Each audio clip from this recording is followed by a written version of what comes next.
Sholat Jumat adalah salah satu ibadah kolektif yang memiliki posisi istimewa dalam Islam.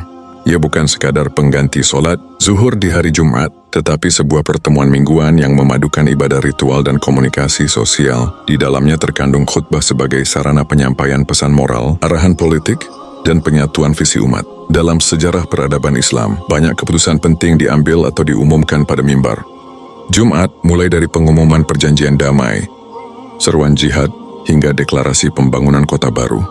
Namun di balik semua itu, sedikit orang yang merenungi momen awal dimulainya tradisi ini. Momen itu terjadi bukan di Masjid Megah, bukan di tengah kota yang sibuk, tetapi di sebuah lembah sederhana bernama Ranuna di pinggiran Madinah pada tahun 622 Masehi. Saat itu, Rasulullah baru saja meninggalkan Makkah dalam peristiwa hijrah yang dramatis. Mengapa sholat Jumat pertama dilakukan di Ranuna, bukan di pusat Madinah? Mengapa Rasulullah memilih untuk melaksanakannya meski dalam perjalanan? Pertanyaan-pertanyaan ini akan kita jawab dalam kisah ini.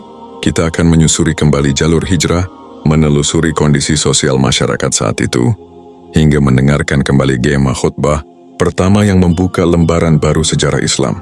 Pendahuluan ini menjadi pintu masuk untuk memahami bahwa setiap peristiwa besar dalam sejarah, Islam memiliki dimensi spiritual, sosial, dan strategis.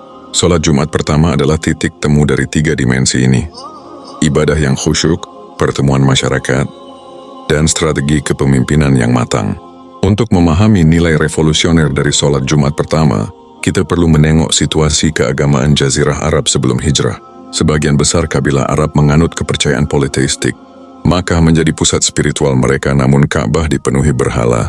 Ritual keagamaan lebih banyak berbentuk upacara tahunan yang bercampur antara tradisi nenek moyang dan simbol-simbol paganisme.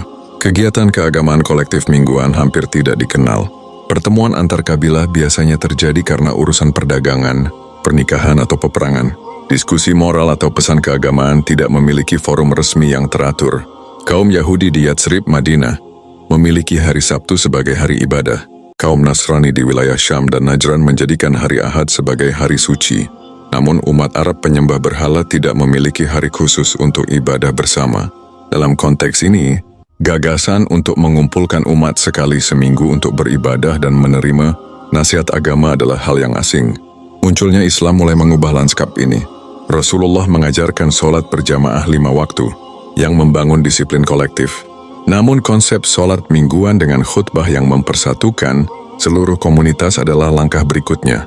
Langkah yang akan membedakan umat Islam dari umat-umat sebelumnya. Para sejarawan sepakat bahwa perintah sholat Jumat turun di fase akhir dakwah di Makkah atau awal periode Madinah. Ayat yang menjadi landasan adalah surah Al-Jumu'ah ayat 9. Wahai orang-orang yang beriman, apabila diseru untuk melaksanakan sholat pada hari Jumat, maka bersegeralah kamu kepada mengingat Allah dan tinggalkanlah jual beli. Ayat ini menandai lahirnya sebuah institusi baru dalam kehidupan umat Islam. Menariknya, perintah ini turun pada masa transisi saat umat Islam berpindah dari Makkah ke Madinah. Perpindahan ini bukan hanya fisik, tetapi juga sosial dan politik. Umat Islam di Makkah selama 13 tahun hidup di bawah tekanan dan tidak bisa bebas beribadah.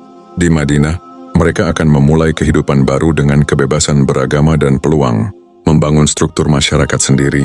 Dalam konteks ini, sholat Jumat menjadi simbol hadirnya kepemimpinan Islam yang terbuka dan terorganisir. Rasulullah memutuskan untuk melaksanakannya di Ranuna, meski belum tiba di pusat Madinah, sebagai pernyataan awal. Kita sudah sampai di tanah yang merdeka, dan kita akan mulai membangun masyarakat ini dari ibadah bersama. Hijrah Rasulullah bukan sekadar perpindahan tempat, melainkan operasi strategis yang penuh risiko. Kaum Quraisy telah bersepakat dalam Darun Nadwa untuk membunuh beliau. Setiap kabilah mengirimkan wakilnya agar darah Rasulullah tidak bisa dituntut oleh satu kabilah saja. Menyadari ancaman itu, Rasulullah menyusun rencana hijrah dengan sangat hati-hati.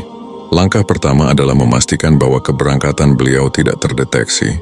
Ali bin Abi Thalib ditugaskan tidur di ranjang beliau pada malam keberangkatan sebagai upaya mengecoh para pembunuh yang mengepung rumah.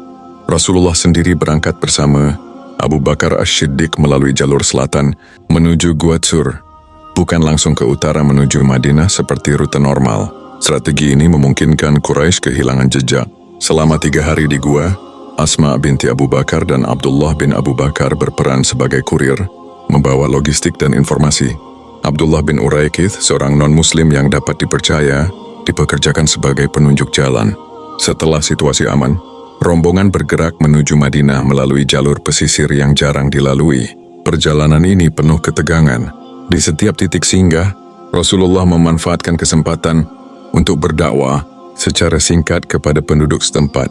Keputusan untuk melaksanakan sholat Jumat pertama di tengah perjalanan, bukannya menunggu sampai tiba di Madinah, lahir dari keyakinan bahwa setiap momentum ibadah bersama adalah kesempatan untuk memperkuat ikatan umat. Setelah hampir 2 minggu perjalanan, Rasulullah tiba di Quba, sebuah perkampungan yang dihuni oleh kaum Ansyar dari suku Aus dan Khazraj. Quba memiliki lahan subur, mata air, dan kebun kurma yang melimpah, menjadikannya tempat yang ideal untuk singgah. Rasulullah menetap di Quba selama 4 hari. Disinilah beliau membangun masjid pertama dalam Islam, Masjid Quba, yang kelak disebut dalam Al-Quran sebagai masjid yang didirikan di atas takwa. Selama berada di Quba, beliau memimpin sholat berjamaah, memberikan pengajaran kepada penduduk, dan mempersiapkan mereka untuk peran besar dalam membangun masyarakat Madinah. Interaksi ini penting karena Quba menjadi pintu masuk Rasulullah ke Madinah. Para penduduk menunjukkan sambutan hangat, bahkan berlomba menawarkan rumah mereka sebagai tempat tinggal beliau. Namun Rasulullah memilih untuk menunggu Ali bin Abi Thalib yang baru tiba pada hari keempat. Pada pagi hari Jumat, beliau memutuskan untuk melanjutkan perjalanan ke pusat Madinah. Keputusan itu mengarah langsung pada peristiwa sholat Jumat pertama yang akan berlangsung di sebuah lembah di tengah perjalanan. Pagi itu udara Madinah terasa segar. Angin membawa aroma kurma masak dari kebun-kebun sekitar. Rombongan Rasulullah bergerak perlahan, memberi waktu bagi para sahabat untuk menikmati suasana yang damai. Meski perjalanan ini relatif singkat dari Quba ke pusat Madinah, waktu sholat zuhur sudah mendekat saat mereka memasuki wilayah Ranuna. Wilayah ini dikenal sebagai tempat persinggahan para kafilah karena memiliki tanah lapang dan akses ke air. Penduduk setempat, yang sebagian besar dari Bani Salim bin Auf, telah mendengar kabar kedatangan Rasulullah dari Quba. Mereka segera menyambut, mengundang beliau untuk singgah, dan memohon agar beliau memimpin sholat bersama. Rasulullah menerima undangan ini. Bagi beliau, melaksanakan sholat Jumat pertama di hadapan penduduk yang antusias adalah peluang emas untuk mengikat mereka dalam satu ikatan keimanan. Lokasi ini meski sederhana, akan menjadi saksi lahirnya tradisi yang kelak menyatukan umat Islam di seluruh dunia. Lembah Ranuna terletak di pinggiran Madinah, tidak jauh dari jalur utama yang menghubungkan Quba dengan pusat kota. Secara geografis, lembah ini dikelilingi kebun kurma dan tanah subur yang diairi oleh saluran-saluran kecil. Keberadaan air membuatnya ideal sebagai tempat beristirahat bagi kafilah. Potensi ekonominya cukup besar. Selain hasil kebun, Ranuna menjadi titik pertemuan pedagang lokal dengan para kafilah dari luar kota. Bani Salim bin Auf, sebagai penduduk utama, memiliki reputasi sebagai tuan rumah yang ramah dan pedagang yang jujur. Posisi mereka strategis, cukup dekat dengan Madinah untuk menikmati perlindungan politik, namun juga cukup mandiri dengan sumber daya sendiri. Pemilihan Ranuna sebagai lokasi sholat Jumat pertama memiliki nilai simbolis. Ia bukan pusat kekuasaan tetapi sebuah komunitas lokal yang siap menerima Islam. Enggan melaksanakan sholat di sini, Rasulullah memberi pesan bahwa pusat spiritual umat Islam bukan hanya di kota besar, tetapi bisa lahir di mana saja umat berkumpul dalam keimanan. Saat rombongan Rasulullah memasuki wilayah Bani Salim bin Auf, sambutan yang mereka terima sangat luar biasa. Berita kedatangan beliau sudah beredar sejak pagi. Penduduk keluar dari rumah dan kebun mereka. Sebagian membawa air, kurma, atau kain untuk menggelar alas di tanah lapang. Anak-anak berlari sambil meneriakkan kabar gembira, sedangkan para tetua suku menunggu dengan penuh hormat. Bani Salim bin Auf merupakan salah satu kabilah Ansyar yang lebih dulu mengenal Islam melalui dakwah Mus'ab bin Umair yang diutus Rasulullah pada tahun-tahun sebelum hijrah. Mereka telah memeluk Islam secara berkelompok sehingga ketika Rasulullah datang, hubungan itu terasa seperti pertemuan keluarga yang lama terpisah. Keinginan mereka untuk menjadi tuan rumah bagi sholat pertama ini begitu kuat. Beberapa orang bahkan menawarkan agar lokasi ini dijadikan masjid tetap. Namun Rasulullah memilih untuk menjadikan sholat ini sebagai momen bersejarah yang tetap dikenang sebagai sholat.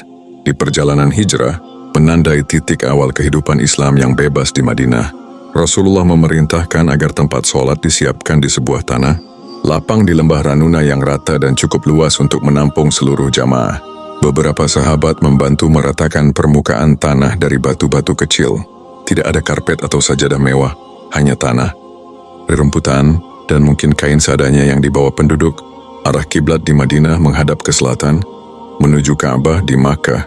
Penentuan arah dilakukan dengan pengetahuan Rasulullah sendiri, yang dikenal sangat peka terhadap tanda-tanda alam dan arah perjalanan.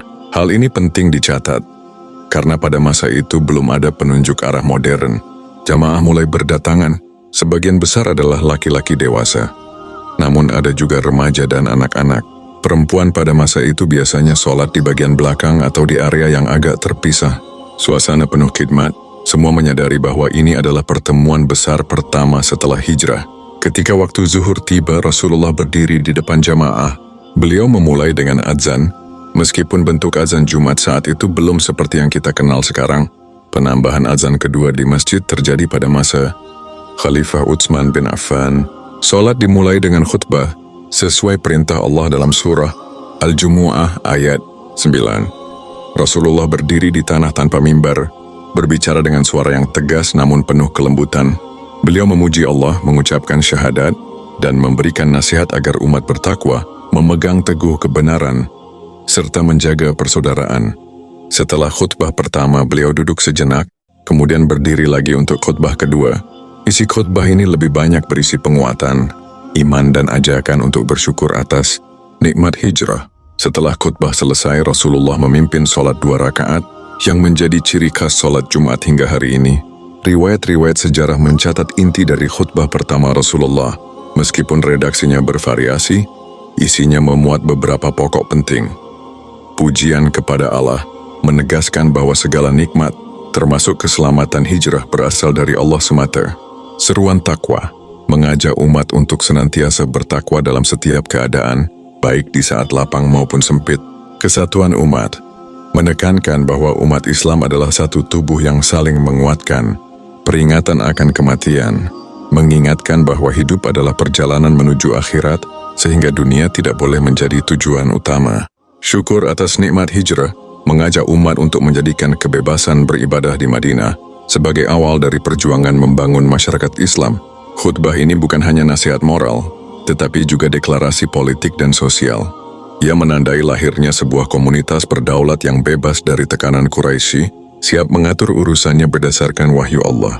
Setelah sholat Jumat pertama selesai, suasana di lembah Ranuna dipenuhi keharuan.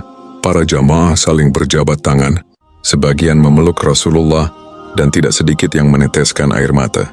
Bagi mereka, momen ini bukan sekadar ibadah, tetapi simbol kemenangan akhir dari masa-masa penuh tekanan di Makkah dan awal dari kehidupan yang bebas di bawah cahaya Islam. Para tetua Bani Salim bin Auf merasa terhormat menjadi saksi sejarah. Mereka menganggap bahwa lembah mereka kini akan selalu diingat sebagai tempat sholat Jumat pertama. Anak-anak yang hadir pada hari itu kelak akan menceritakan pengalaman ini kepada cucu-cucu mereka, sehingga kisahnya bertahan berabad-abad. Kesadaran kolektif mulai terbentuk. Jamaah menyadari bahwa sholat Jumat bukan hanya ibadah mingguan, melainkan forum utama untuk membangun solidaritas, mendengar arahan pemimpin, dan memperkuat kesatuan umat. Dengan khutbah yang menyatukan visi, setiap pekan umat akan terkumpul untuk mengingat tujuan bersama. Setelah meninggalkan lembah Ranuna, Rasulullah melanjutkan perjalanan menuju pusat Madinah. Beliau disambut meriah oleh penduduk dari berbagai kabilah. Setiap keluarga berharap beliau menetap di rumah mereka. Namun Rasulullah memutuskan untuk berhenti ketika untanya Kashwa duduk di sebidang tanah milik 2 anak yatim dari Bani Najjar.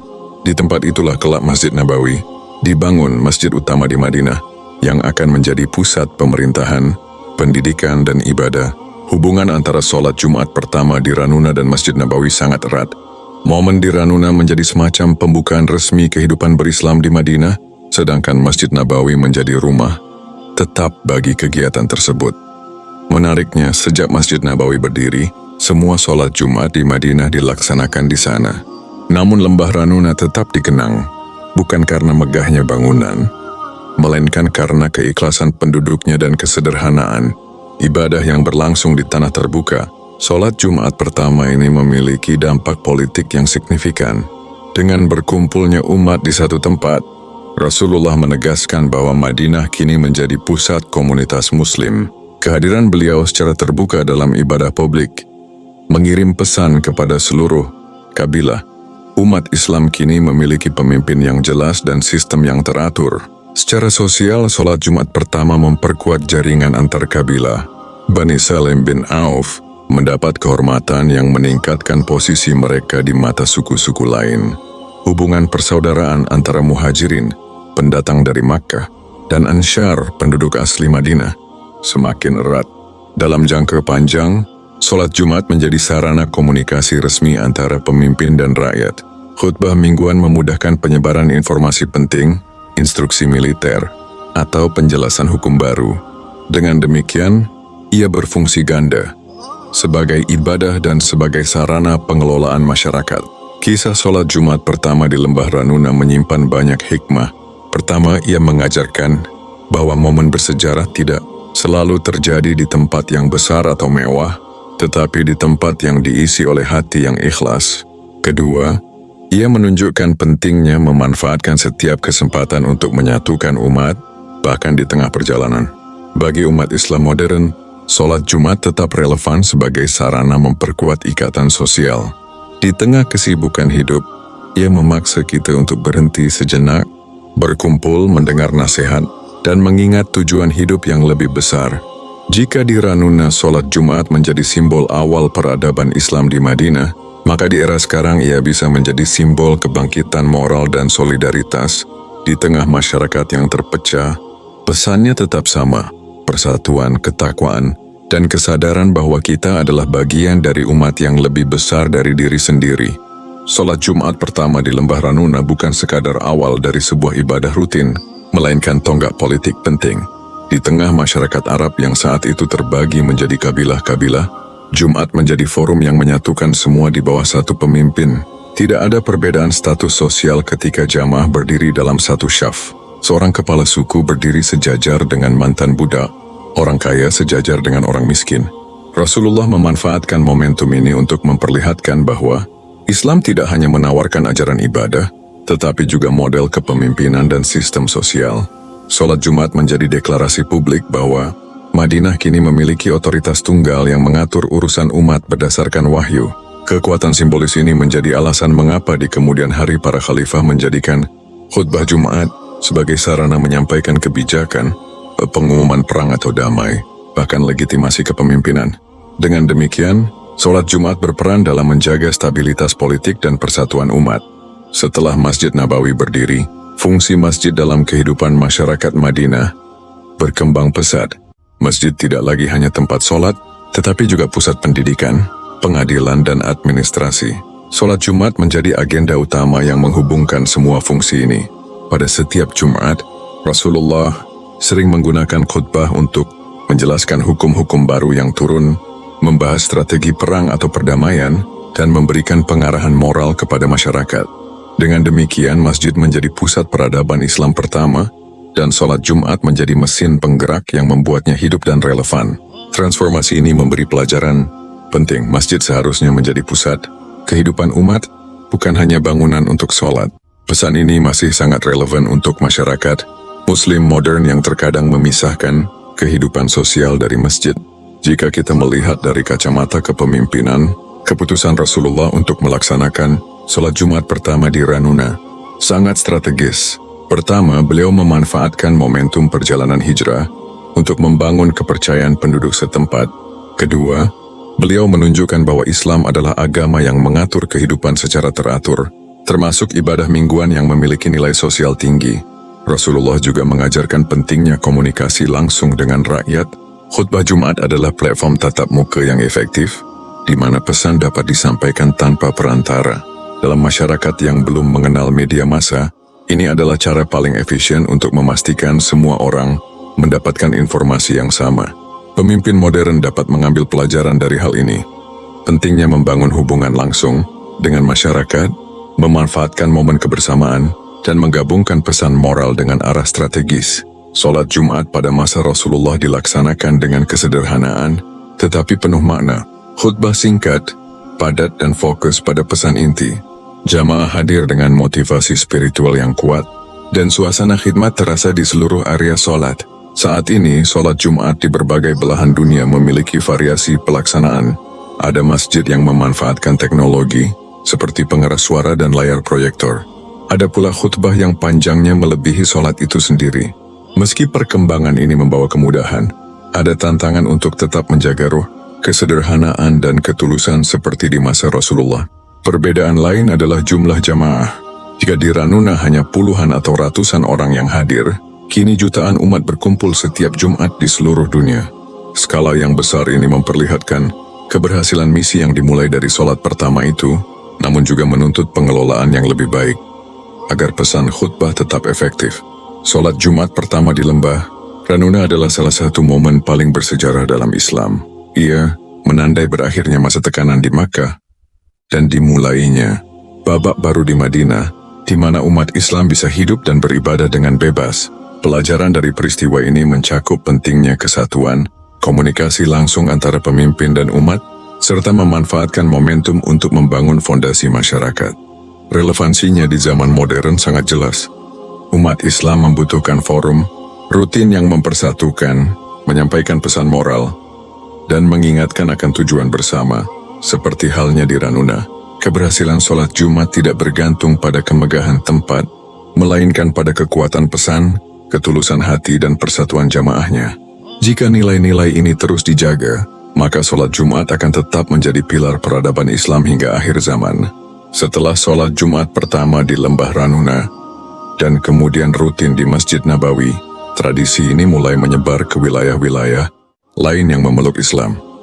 Ketika para sahabat diutus sebagai gubernur atau pemimpin di daerah yang baru masuk Islam, mereka membawa serta praktik solat Jumat sebagai salah satu prioritas syiar.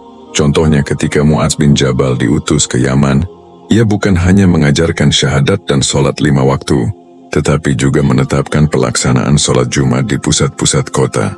Di Kufah, Basrah, dan wilayah Persia yang baru ditaklukkan, solat Jumat menjadi penanda bahwa kota tersebut telah resmi menjadi bagian dari pemerintahan Islam. Penyebaran ini menunjukkan bahwa solat Jumat sejak awal dipandang sebagai simbol kehadiran Islam di suatu daerah, bukan sekadar ibadah mingguan. Ia menjadi identitas kolektif yang mengikat masyarakat Muslim di bawah satu kepemimpinan dan satu ajaran. Seiring berkembangnya Islam ke berbagai wilayah, muncul perbedaan pendapat ulama tentang beberapa detail hukum solat Jumat. Misalnya jumlah minimal jamaah agar solat Jumat sah. Mazhab Hanafi berpendapat minimal 3 orang selain imam, sedangkan mazhab Syafi'i mensyaratkan 40 orang. Mazhab Maliki dan Hambali memiliki pandangan yang berbeda lagi. Perdebatan juga terjadi tentang boleh tidaknya solat Jumat dilaksanakan di lebih dari satu masjid di kota yang sama. Pada masa Rasulullah, satu kota hanya memiliki satu solat Jumat. Tetapi ketika populasi kota-kota Muslim membesar, banyak ulama membolehkan solat Jumat di beberapa masjid untuk memudahkan jamaah. Perbedaan ini memperlihatkan dinamika hukum Islam yang berusaha menyesuaikan antara teks asli dengan kondisi masyarakat yang terus berubah. Namun semua ulama sepakat bahwa solat Jumat tetap wajib bagi laki-laki Muslim yang memenuhi syarat dan tetap menjadi momen persatuan umat. Menariknya, solat Jumat juga memiliki dampak pada perekonomian.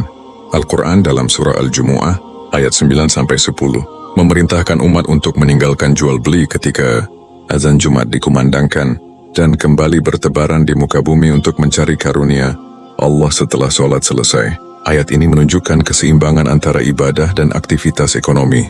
Pada masa Rasulullah, pasar Madinah biasanya sepi menjelang solat Jumat karena semua pedagang menutup lapak untuk pergi ke masjid. Setelah selesai, mereka kembali beraktivitas. Hal ini secara tidak langsung menciptakan ritme sosial ekonomi yang teratur. Ada jeda mingguan yang dimanfaatkan untuk refleksi spiritual sebelum melanjutkan usaha duniawi. Di banyak negara Muslim modern, pola ini masih terlihat meskipun bentuknya berubah. Di beberapa kota, lalu lintas berhenti sejenak, toko tutup sementara, dan kantor memberikan waktu khusus bagi karyawan untuk menunaikan solat Jumat. Sejarah juga mencatat bahwa solat Jumat tidak selalu dilaksanakan dalam keadaan damai. Dalam beberapa peristiwa perang, Rasulullah tetap melaksanakan solat Jumat selama kondisi memungkinkan. Salah satunya terjadi pada Perang Tabuk, ketika Rasulullah memimpin sholat Jumat di tengah persiapan militer. Hal ini menjadi teladan bahwa sholat Jumat bukan ibadah yang mudah diabaikan, bahkan dalam situasi genting. Justru dalam kondisi krisis, khutbah Jumat menjadi sarana untuk memberikan motivasi, memperkuat iman, dan menyatukan pasukan. Dalam sejarah Islam pasca Rasulullah, sholat Jumat sering menjadi simbol perlawanan. Misalnya di masa penjajahan, khutbah Jumat dijadikan media untuk membangkitkan semangat, kemerdekaan, dan menguatkan identitas umat. Hal ini membuktikan bahwa fungsi sosial politik sholat Jumat bisa menjadi kekuatan yang mempersatukan dalam masa sulit. Kini, lebih dari 14 abad setelah peristiwa di Lembah Ranuna, gema takbir dan bacaan khutbah Jumat masih terdengar di seluruh dunia. Dari masjid megah di kota besar hingga mushola kecil di desa terpencil, sholat Jumat menjadi bukti nyata kontinuitas sejarah yang dimulai oleh Rasulullah dalam perjalanannya ke Madinah. Warisan Ranuna mengajarkan bahwa kekuatan sebuah ibadah tidak hanya terletak pada ritualnya, tetapi juga pada kemampuan mengikat hati manusia dalam satu tujuan. Ia juga menunjukkan bahwa perubahan besar sering dimulai dari langkah sederhana, seperti mendirikan sholat di tanah terbuka bersama beberapa puluh orang. Bagi generasi Muslim hari ini, menjaga makna dan kualitas sholat Jumat sama pentingnya dengan melestarikan sejarahnya, karena setiap kali kita berdiri bersama dalam satu syaf di hari Jumat, sesungguhnya kita sedang meneruskan langkah yang pernah diambil Rasulullah di Ranuna, langkah yang mengubah arah sejarah umat manusia ketika kita menelusuri kembali perjalanan Rasulullah dari Makkah menuju Madinah. Kita menemukan satu momen yang mungkin terlihat kecil di mata dunia, namun memiliki dampak yang jauh melampaui batas. Tempat dan waktu sholat Jumat pertama di Lembah Ranuna. Di sanalah, di antara desir angin padang pasir dan aroma pohon kurma yang tumbuh di pinggir lembah, Rasulullah berdiri sebagai imam, memimpin kaum muslimin yang baru saja keluar dari tekanan Quraisy. Mereka berdiri rapat, syaf demi syaf, memulai sebuah tradisi yang akan terus mengikat hati umat hingga hari kiamat. Ranuna bukan sekadar titik geografis, melainkan titik awal bagi umat Islam untuk menyatakan diri di hadapan Allah dan dunia bahwa mereka kini adalah satu kesatuan yang bebas, mandiri, dan siap membangun peradaban. Di sanalah khutbah pertama berkumandang, mengajak manusia pada takwa, mengingatkan akan fananya dunia, dan menegaskan pentingnya ketaatan kepada Allah dan Rasul-Nya. Dari Ranuna gema sholat Jumat menyebar ke seluruh jazirah Arab, lalu ke Afrika, Asia, Eropa, hingga hari ini terdengar di hampir setiap sudut bumi. Dari masjid agung yang megah di kota besar hingga mushola sederhana di desa terpencil, setiap kali azan Jumat berkumandang, kita sesungguhnya sedang menghidupkan kembali semangat Ranuna. Penutupan ini bukan sekadar akhir cerita, tetapi undangan untuk merenung. Apakah sholat Jumat yang kita laksanakan hari ini sudah menghidupkan kembali semangat persatuan, ketakwaan, dan perjuangan yang dibawa Rasulullah? Apakah khutbah kita hanya menjadi rutinitas, ataukah menjadi cahaya yang menuntun umat di tengah kegelapan zaman? Jika kita mampu menjaga substansi itu, menghadirkan sholat Jumat yang mempersatukan, khutbah yang membangkitkan, dan jamaah yang berkomitmen, maka Ranuna tidak akan pernah menjadi sejarah yang membeku di buku. Ia akan menjadi denyut kehidupan umat yang terus berdetak dari generasi ke generasi hingga dunia berakhir. Dan pada saat itu, kita akan menyadari bahwa setiap langkah kaki menuju masjid di hari Jumat adalah bagian dari langkah agung yang dimulai Rasulullah lebih dari 14 abad lalu di sebuah lembah sederhana bernama Ranuna.